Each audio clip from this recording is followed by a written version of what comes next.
Phylum Echinodermata.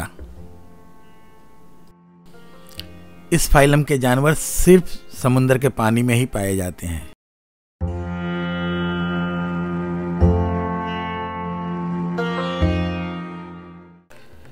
इनका पूरा जिस्म कैल्शियम कार्बोनेट के बने एक खोल से ढका होता है, जिसकी सतह कांटेदार होती है।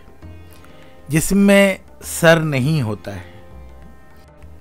इस फाइलम के ज़्यादातर जानवरों की शक्ल सितारे जैसी होती है, जिनमें 5 या उससे ज़्यादा बाजू निकले होते हैं। चलने के लिए इनके जिस्म में सैकड़ों की तादाद में नलीदार पैर यानी ट्यूब फीट पाए जाते हैं।